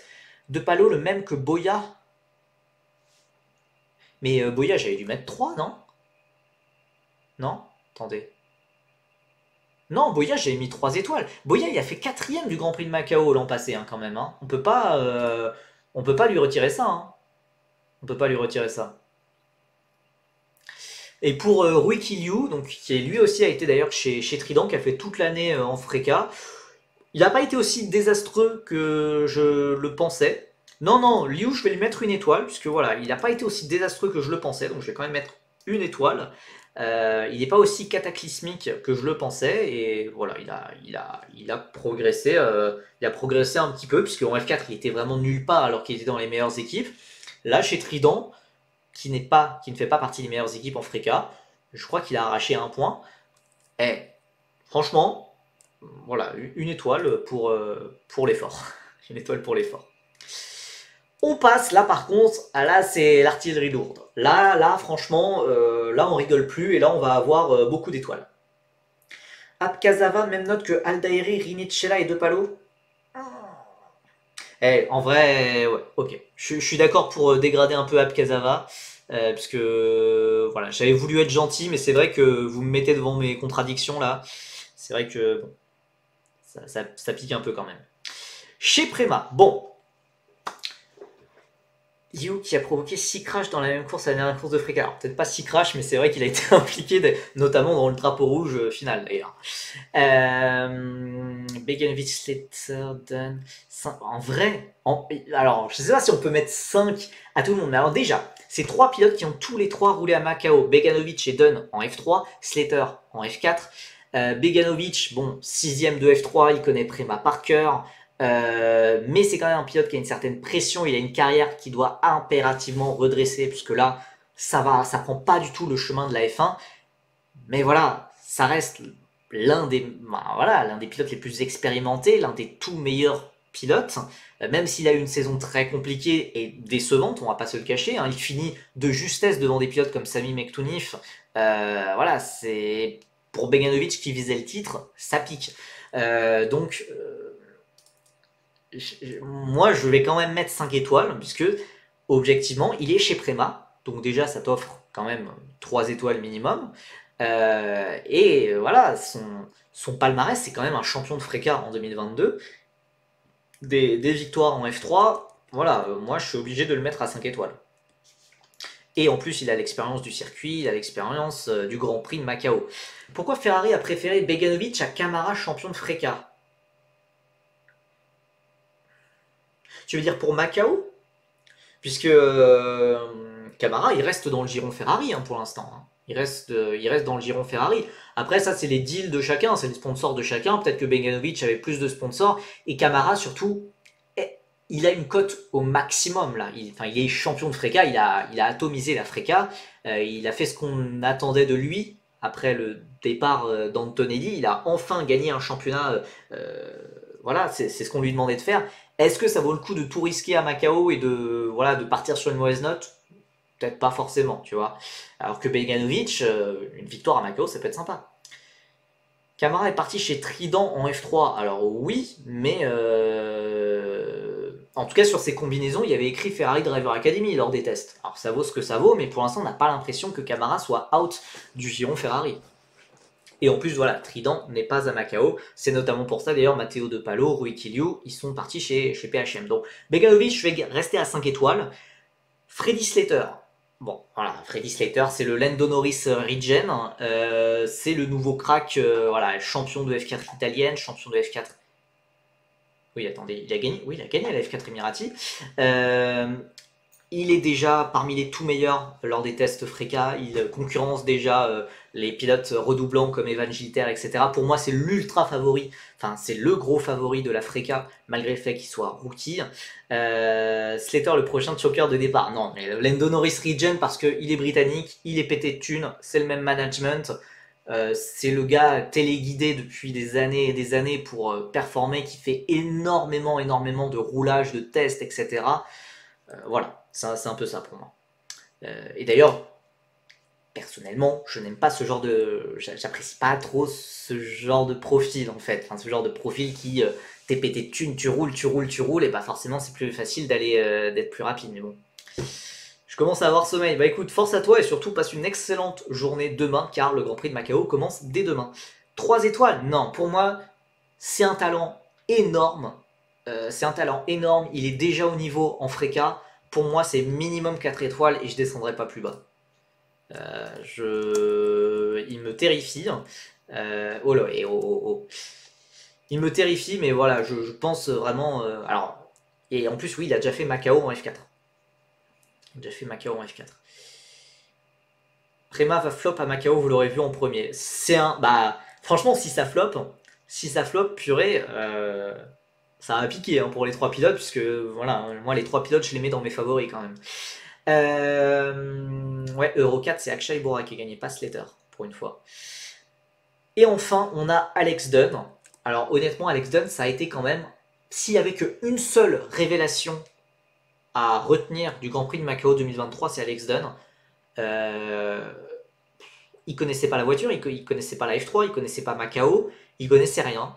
Il est arrivé chez Hightech. Alors Hightech qui était l'équipe dominante en F3, qui avait déjà été l'une des plus rapides en 2019.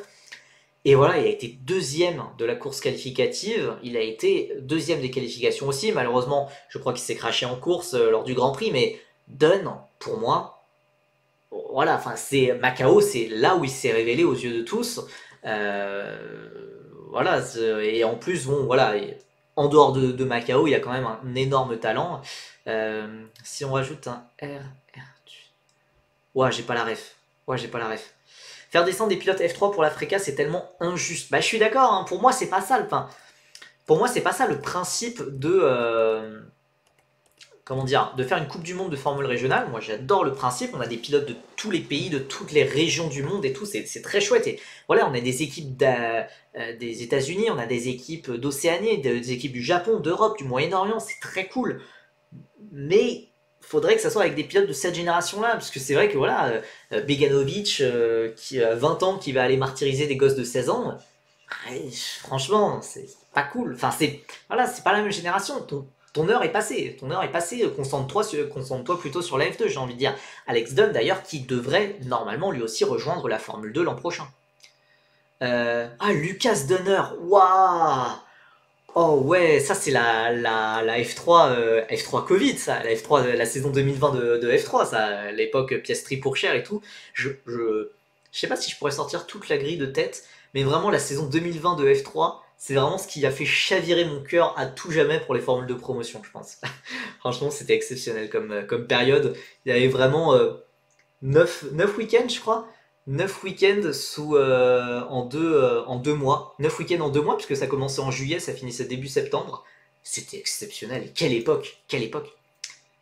Alors, c'était pas Genzer, je crois que c'était MP. Hein. Pour moi, je dis peut-être des bêtises, hein. Pour moi, c'était le coéquipier de Richard Verschoor et Ben Viscal.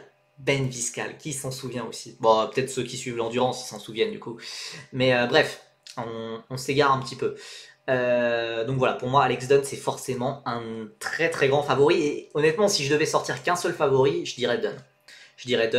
Qui devrait peut-être, probablement rejoindre la F2, peut-être avec Rodin, avec le soutien de McLaren.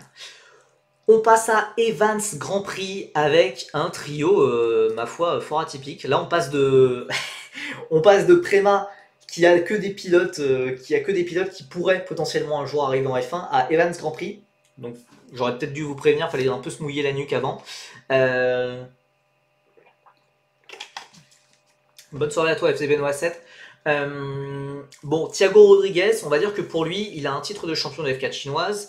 Il a alors, nationalité, je sais pas si c'est une nationalité, mais il est de Macao. Donc, Macao, c'est son terre-terre, il connaît le circuit, c'est très bien. Maintenant, et il a. Non, non, en vrai, c'est pas des pilotes payants, hein. Rodriguez et Webster, c'est pas des pilotes payants. La preuve, ils ont pas roulé cette année. En tout cas, pas en monoplace. Evans Grand Prix, je revois Isaac. Oh là là. Mais vous me rendez nostalgique aujourd'hui, hein. Vous voulez me rendre nostalgique, oui. Isaac Hadjar, à l'époque, en 2021, en Formule Régionale Moyen-Orient, oui, c'était déjà en grande partie révélé, hein. C'était déjà en grande partie révélé. Allez, petit instant anecdote. 2021, donc c'est la saison où je commence à couvrir vraiment les formules de promotion pour Formula à l'époque avec Team. Et on essaye d'interviewer des pilotes. Moi, j'avais jamais fait d'interview de pilote. Et du coup, je vois la Formule régionale Moyen-Orient, et il y a deux pilotes qui perfent vraiment de fou. Il y avait Pierre-Louis Chauvet qui avait fait vice-champion avec Pinnacle. J'avais pas pu faire l'interview là tout de suite, ça s'est fait quelques mois après. Et il y avait Isaac Hadjar. Et je me dis, mais ouais, lourd, Isaac Hadjar. Enfin, carrément, ça peut être super intéressant à faire. Et en fait, genre 2 jours après que je me dise ah ouais ça pourrait être cool ma première interview avec Isaac Hadjar, il y a Antoine, le Pit Stop F1 qui sort interview avec Isaac Hadjar sur sa chaîne YouTube. Bon, on va peut-être trouver un plan B là du coup, parce que on n'allait pas faire doublon, on n'allait pas voilà. Mais du coup Isaac Hadjar à ce moment-là c'était révélé chez Evans Grand Prix avant de faire la saison de Freka chez RS. Et donc bon, je m'étais rabattu sur pas mal quand même, je m'étais rabattu sur Adrien David, et d'ailleurs ça a été l'une des toutes meilleures interviews de ma vie. C'était passionnant, il m'a sorti des dingueries. C'est toujours retrouvable sur internet, hein. Mais voilà, c'était très très très sympa d'interviewer Adrien David qui a fait vice-champion de Freka cette année-là. C'était pour l'instant anecdote. Pour revenir à Evans Grand Prix, il n'y a plus d'Isaac Hadjar, il y a du Thiago Rodriguez. Bon, on va mettre une étoile, hein, une étoile parce que Macao et parce qu'il est champion de F4 chinois, c'est pas si dégueu non plus. Voilà. Allez, Cooper Webster. Peut-être que je craque. Non, mais je craque complètement. Je craque complètement, puisque, bah. Qui est-ce qu'on a mis en 2 étoiles? Altairi, De Palo. En soi, pourquoi pas, hein.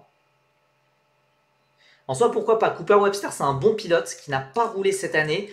Champion de F4 indienne, deuxième de GB4. Pourquoi pas? Pourquoi pas?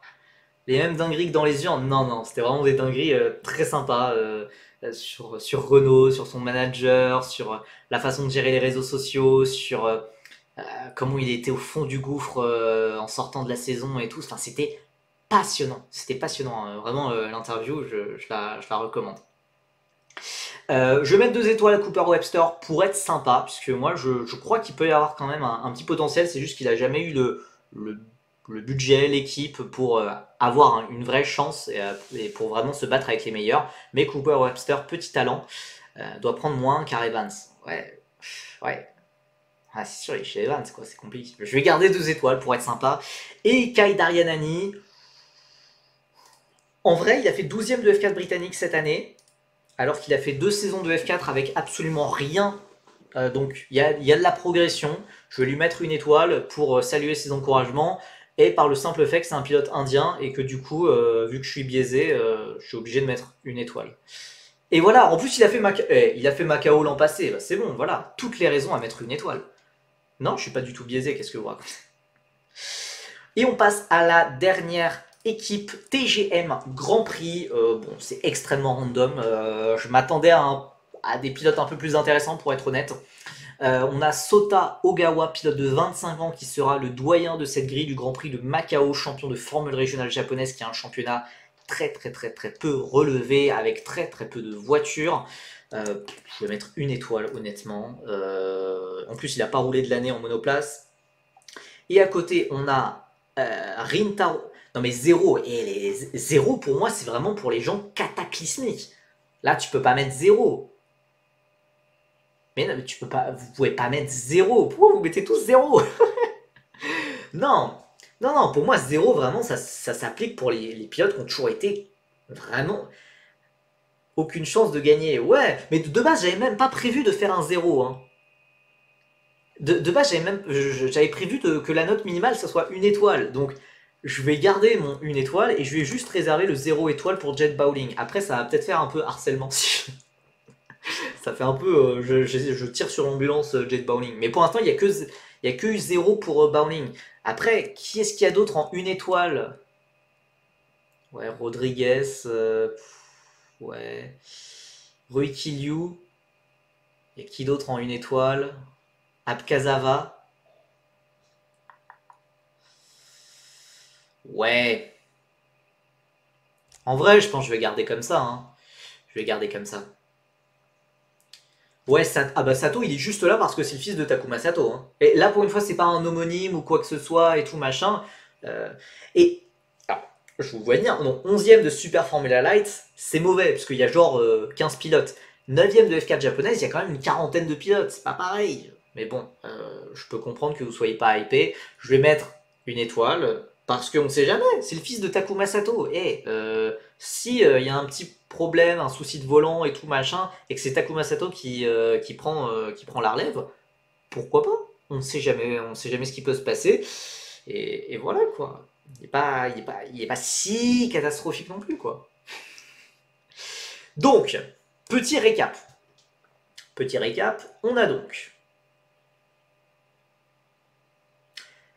Goethe à 3 étoiles dans le pilote expérimenté, Rinicella et Colnaghi à 2 étoiles, Colnaghi juste après son titre de F4 espagnol.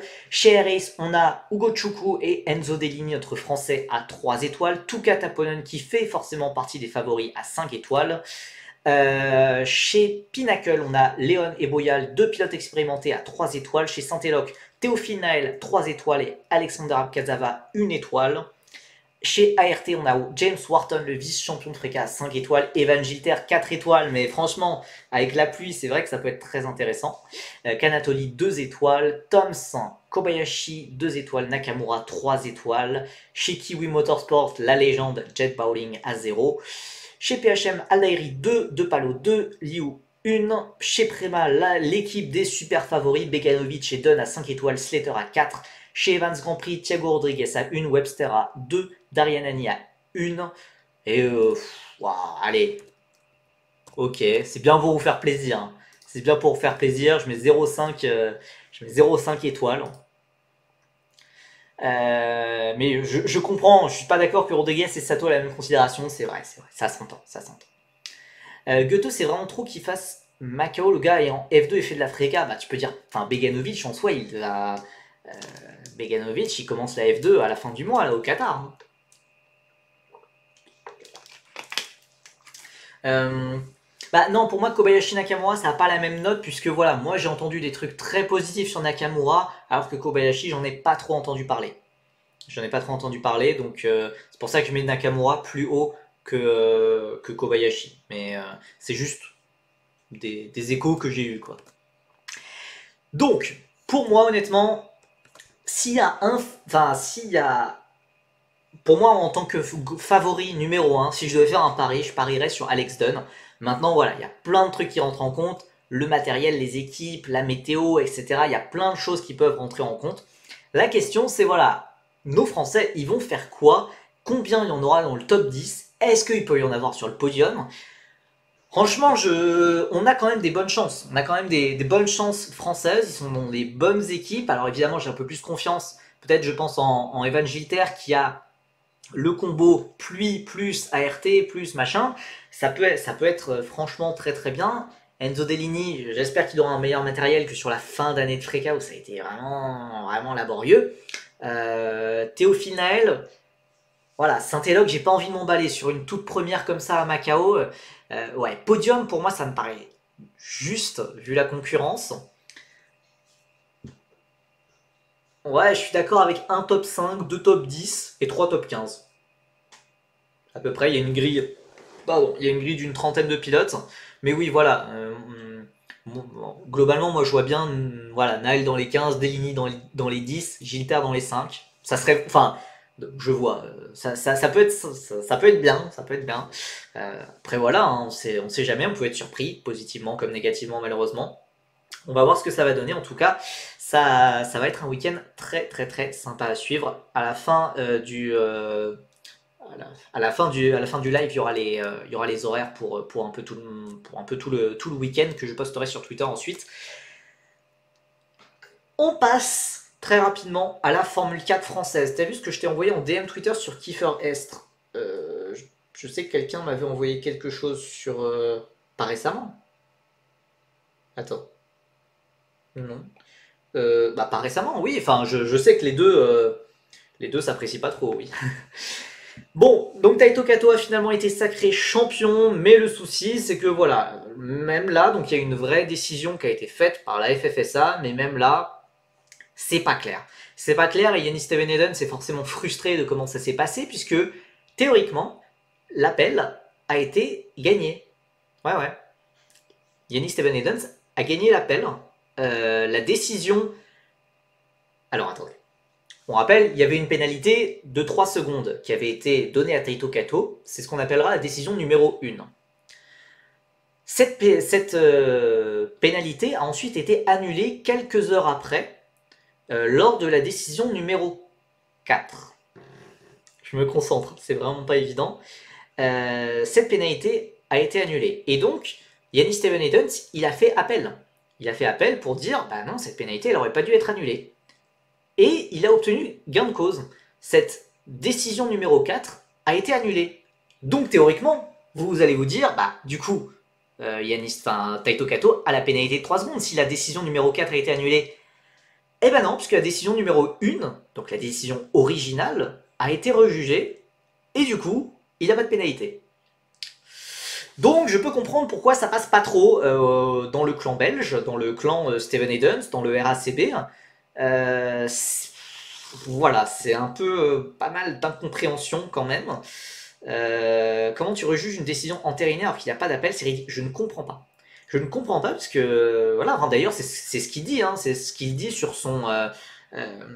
C'est ce qu'il dit dans son post Instagram que voilà, il a gagné l'appel. Enfin, mais que il y a eu un changement de la décision originale. D'accord. Bon, soit. Je comprends pas. Je comprends pas. Donc bon, voilà. Yannis Steveneden donc termine donc officiellement vice-champion. Maintenant, c'est quoi la suite? C'est quoi la suite pour lui? Je ne sais pas exactement. En tout cas, il a testé en Freca chez ART puis chez RPM récemment. Ça s'est bien passé, surtout chez RPM. Voilà. Maintenant, tout est dans les mains du RACB. Je me dis, s'ils se sont autant battus pour soutenir Steven Edens, je me dis qu'ils vont quand même continuer à le soutenir, je pense. Je pense. Alors ils ont jugé que la pénalité n'aurait pas dû être annulée et aussi que la pénalité n'aurait pas dû exister. Ouais, c'est ça, c'est ça. Je pense, c'est ça. Et le truc qui est un peu embêtant aussi, c'est que c'était à la course 1 qui n'a pas été diffusée, et du coup on n'a pas les images, on peut même pas se faire notre propre avis. Et c'est ça qui est un peu... Enfin, ouais, c'est ça qui est franchement... enquiquinant, quoi, pour rester poli. C'est vraiment dommage de ne pas avoir les images de ce qui s'est passé. Voilà, a priori, Steven Edens, Kato... voilà, Steven Edens était à l'intérieur au premier virage, Taito Kato à l'extérieur, et Taito Kato a évité l'accrochage et a coupé la piste, et a gardé un avantage non négligeable, et il n'a pas rendu, mais est-ce qu'il a été plutôt forcé en dehors de la piste? Voilà, voilà, c'est ce genre de choses un peu floues qui existent aussi bien en F4 France qu'en F1 malheureusement. Et voilà, cet appel gagné par Steven Edens et au final bah, ça sert à rien, je sais pas, je trouve ça très bizarre malheureusement. Donc bon, au moins voilà, là, on a une vraie décision officielle, voilà, maintenant il faut avancer et voilà, j'espère vraiment que Yannick pourra trouver une solution pour 2025 car malheureusement lui il avait vraiment besoin. C'est celui qui avait le plus besoin du titre. Taito Kato, il n'en avait pas besoin. Pourquoi les cracks du karting préfèrent aller en Italie ou en Espagne? On se le demande. Ouais, alors écoute. Alors écoute, en Espagne, ça tombe bien, belle transition. Alors c'est pas la F4, puisque la F4 ça a été assez propre. Qu'est-ce qui s'est passé en Eurocup 3? J'en ai pas parlé sur Twitter, on va en parler sur Twitch. Alors, l'Espagne. Comment dire? Alors déjà, il y a eu plusieurs incidents qui ont émaillé le week-end. Pour ceux qui n'ont pas suivi le championnat, globalement, il y a une bataille... Oh, merci beaucoup à Flo Lament pour son 7ème sub. T'arrives tard, mais c'est pas de souci, je t'excuse sans souci. T'as loupé la preview du Grand Prix de Macao, mais t'en fais pas, ça sera sur Percy VOD sur YouTube très rapidement. Ah, si Yanni avait la thune de Gilbert, ça l'avancerait pas beaucoup, hein, crois-moi. Voilà, donc là on va parler de l'Eurocup 3, du gros scandale, peut-être le scandale de l'année dans les formules de promotion. Donc voilà, bataille entre Javier Sagrera, pilote MP, et entre Cristiano, pilote Campos. Merci beaucoup à Manguin TM pour son prime, merci beaucoup à vous tous. Première course, Cristiano Ho termine derrière Emo Fittipaldi, un coéquipier de Javier Sagrera qui est chez MP, sauf que Emo Fittipaldi a globalement doublé en dehors des limites de la piste et n'a pas été pénalisé. Voilà. Pourquoi il n'a pas été pénalisé, on ne sait pas, mais voilà, il n'y a eu aucune pénalité. Donc évidemment, Campos a fait appel, puisque c'est un peu n'importe quoi qu'il n'ait pas eu de pénalité. Mais vous allez me dire, c'est ça ton scandale, ça se voit tous les jours. Certes, ça se voit tous les jours. Des décisions des commissaires, voilà, ça arrive. Le souci, c'est qu'il y a eu la course 2. Et c'est à la course 2 qu'il y a un gros souci. Cristiano Ho, je crois, gagne la course, si je ne dis oui, Cristiano gagne la course. Javier Sagrera, lui, termine à peu près, je crois, 5e. Je crois il termine 5e. Et il termine devant Owen Tangavelou, 6e. Owen Tangavelou, notre pilote, anciennement français, maintenant vietnamien, dont on a un peu suivi les péripéties depuis pas mal d'années, qui est en Eurocup 3 chez MP, qui est un autre coéquipier de Javier Sagrera. Donc Sagrera termine 5e, devant Tangavelou 6e. Donc, très bien. Il est donc sacré comme ça. C'est parfait. C'est parfait. Sauf que Sagrera a une pénalité de 5 secondes pour track limits. Et du coup, Javier Sagrera descend derrière Owen Tangavelou. Et là, ça pose un petit souci. Puisque là, Javier Sagrera, il perd le titre. Donc évidemment, chez MP, c'est la grosse déprime. Javier Sagrera, c'est la grosse déprime. Lui qui avait invité 150 personnes, lui qui avait tout préparé pour les célébrations de son titre, il avait tout préparé, il avait invité tout le monde, etc. Là, ça tombe à l'eau. Ah, et ça pique.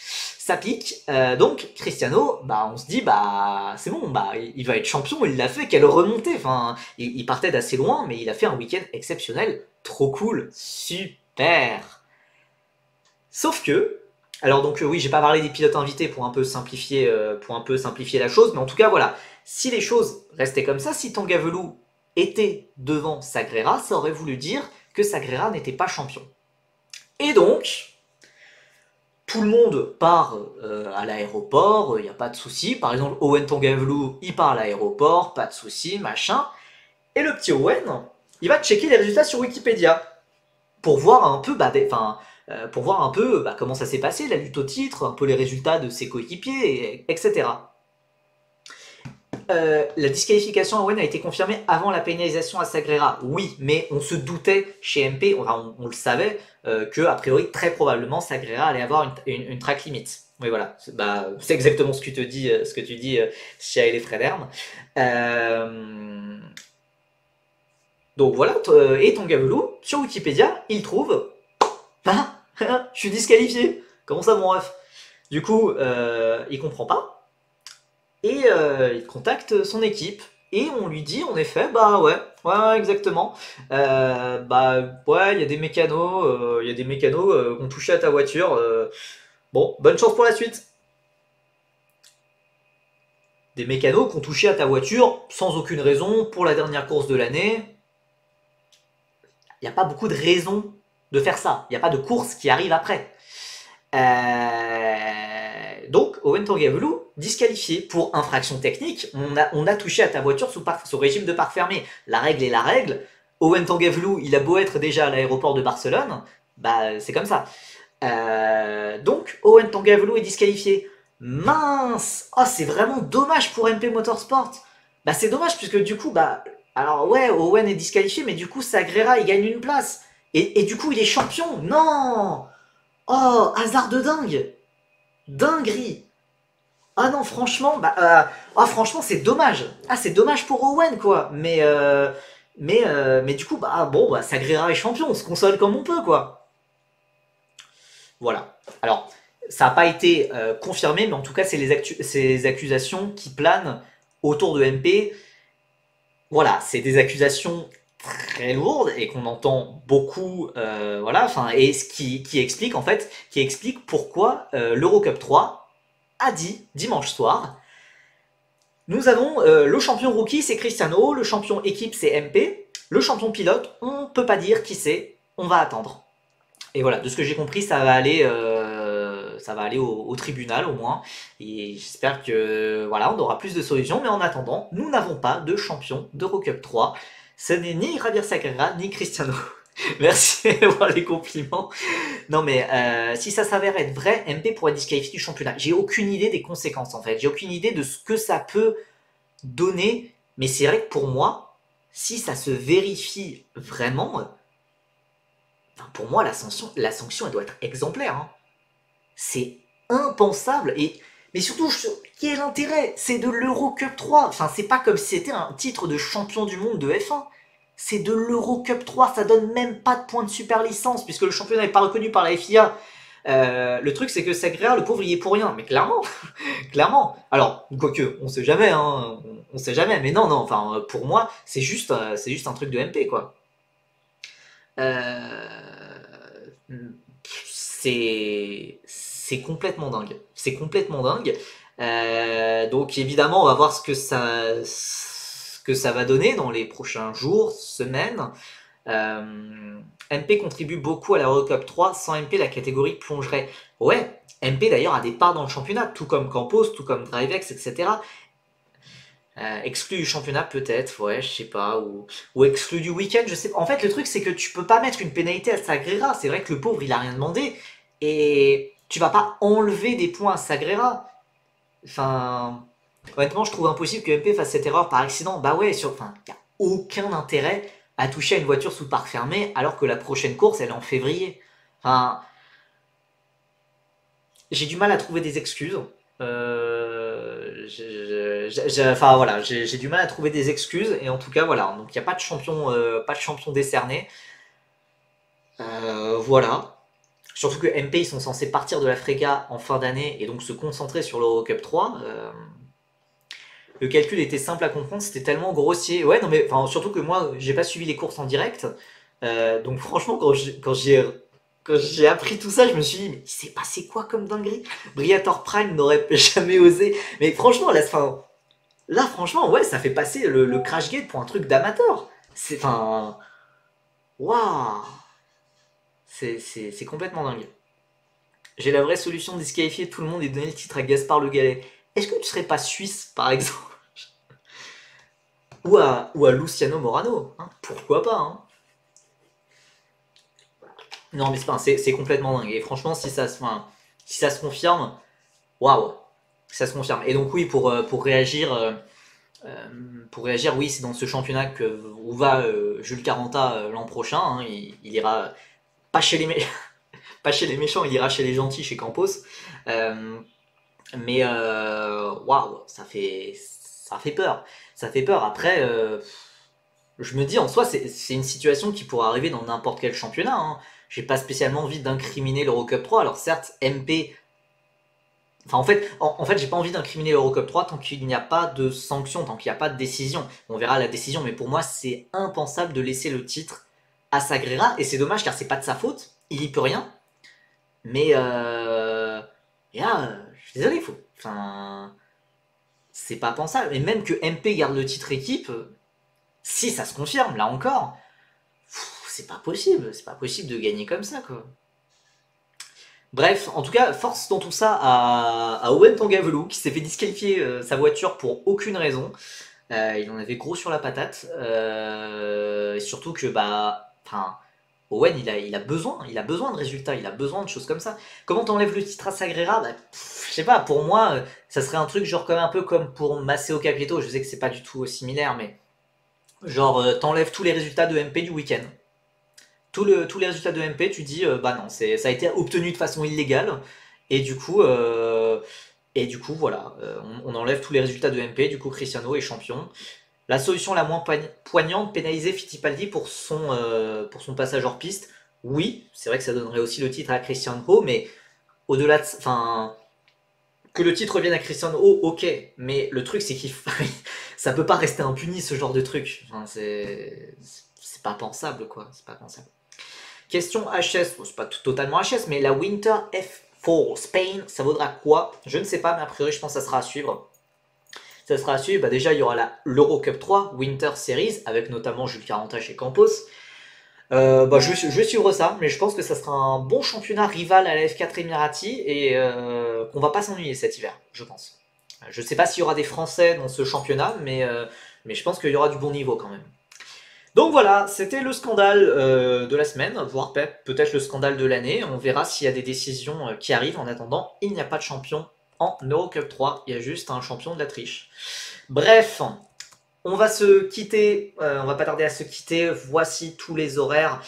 Ça commence dans quelques heures. Et ouais, ça commence dans quelques heures. On aura la Spanish M4 Winter et la Formula Winter Series tous les deux. Ouais, en fait, on aura la Formula Winter Series qui sera pour les équipes de F4 italiennes, britanniques, tchèques, etc. Et on aura la Spanish F4 Winter Championship pour les équipes de F4 espagnoles. Voilà. Et d'ailleurs, la Formula Winter Series aura des pneus Pirelli, la Spanish machin, des pneus Hankook, comme dans le championnat espagnol de F4.